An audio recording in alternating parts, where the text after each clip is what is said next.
Bonjour à tous et à toutes les amis, vous êtes sur Le KTV. Alors aujourd'hui au programme, je vais vous raconter deux histoires, deux nouveaux threads d'horreur. Je tenais également à m'excuser pour le peu de vidéos que j'ai pu faire, c'est à cause d'un problème technique, problème informatique. Mais on va recommencer les vidéos comme avant, je vous le promets. Là c'est réglé, donc ça va être à peu près sur... le même nombre de vidéos par semaine comme avant. Je vais pas vous embêter plus que ça, on va commencer tout de suite par la première histoire.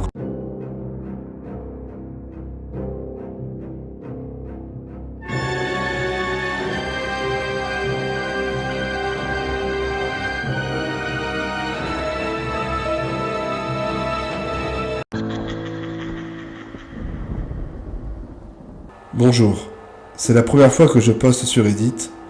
Et je vais vous raconter une histoire qui est arrivée à un ami de la fille de mon oncle et qui m'a glacé le sang.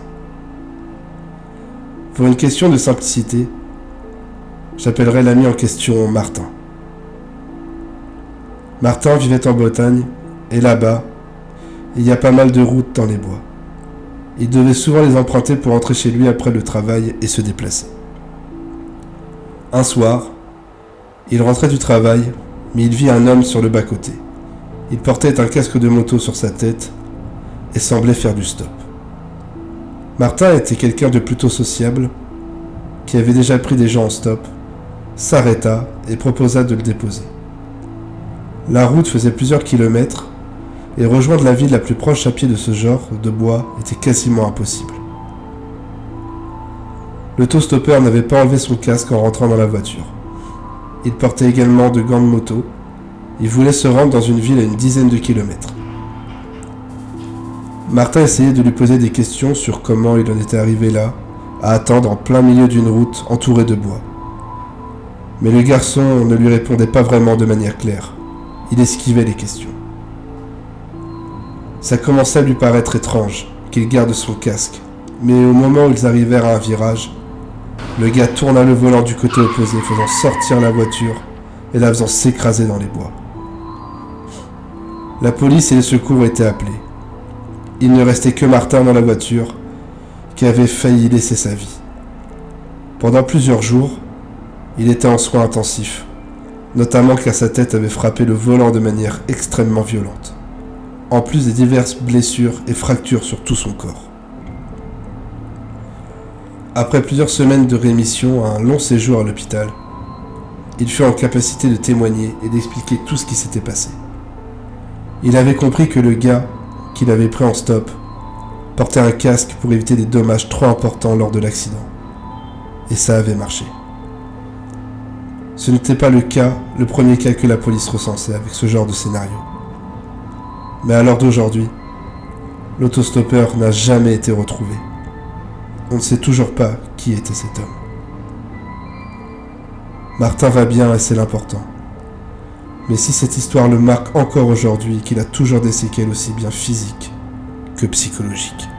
Je tiens à faire un message de prévention concernant cette première histoire. Ne jamais prendre quelqu'un en autostop, on ne sait jamais sur qui on peut tomber, que ce soit dans les deux sens, que ce soit l'autostoppeur ou la personne qui prend l'autostoppeur. Je te souhaite un bon rétablissement Martin, que ce soit physique ou psychologique. Je pense que ce jour-là, t'es vraiment tombé sur un malade. En plus, il avait bien préparé son coup, parce qu'il avait un casque, donc pour éviter de se blesser. Donc je te souhaite un énorme courage. Et on passe tout de suite à la deuxième histoire, les amis. Bonjour, je m'appelle Joséphine et j'ai 16 ans. Et cette histoire s'est passée il y a environ 3 mois. Et je pense que la mettre sur le papier me ferait du bien, car je n'arrive pas à me sortir de la tête. Bon, déjà le contexte. Je suis un foyer dans un petit village en France que je ne préfère pas citer pour des raisons de sécurité. Je suis dans ce foyer depuis que j'ai 9 ans, car j'ai le parfait stéréotype d'une famille problématique. Une mère sans emploi addicte aux médicaments, un père beaucoup trop absent et un demi-frère malade psychiatrique. Mes parents m'ont alors éjecté le plus vite possible de ce foyer qui se trouve à 3 heures de train plus 1 heure de bus de chez moi.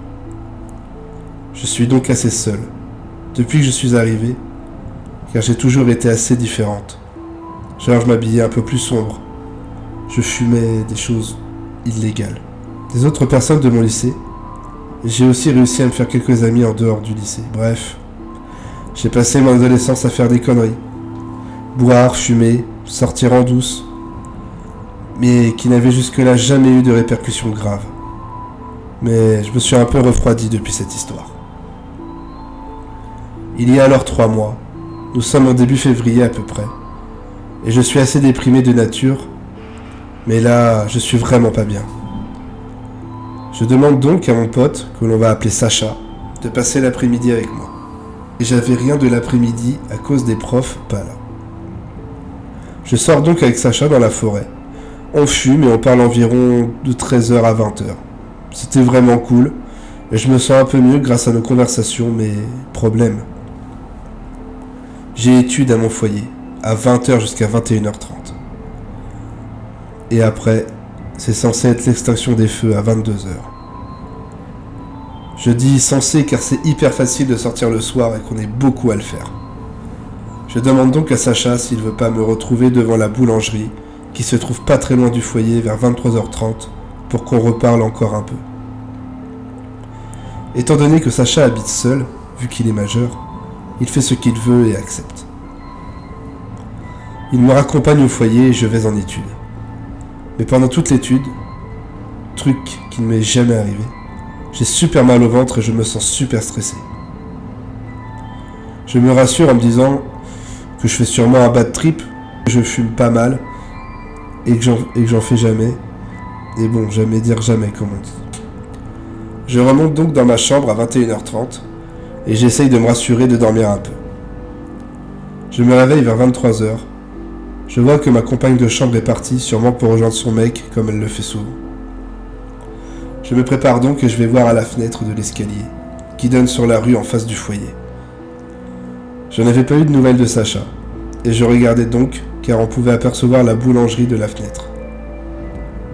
Je précise que ma boule de stress est toujours là, mais elle s'est un peu dissipée.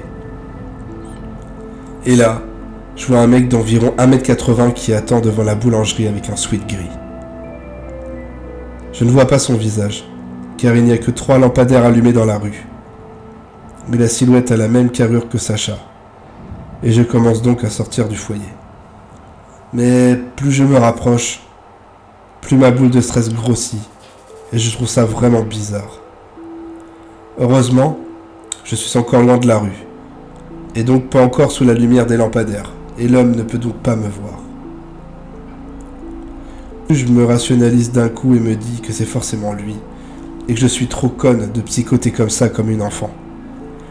J'avance, et j'arrive sous les lampadaires, mais l'homme ne s'est toujours pas retourné. Au moment où j'ouvre la bouche pour l'interpeller, je reçois un message. C'est Sacha, qui me dit qu'il est désolé qu'il vient de se réveiller, mais qu'il fait au plus vite. Je panique immédiatement, et je me mets à courir vers la porte du foyer en pleurant, sauf que j'entends qu'on me court après. Je cours jusqu'à la fenêtre que j'avais laissée entrouverte et me faufile dans le bâtiment avec une vitesse que j'ignorais posséder.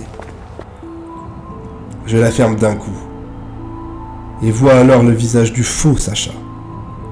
Il a un regard noir, et bave beaucoup, et ses yeux sont rouges, et son visage plein de croûte. Il hurle devant la fenêtre où juste une vitre nous sépare. Vitre qu'il pourrait donc briser. Je suis tétanisé, et ne bouge pas, mais l'homme ne fait rien, et s'en va après m'avoir traité de salope.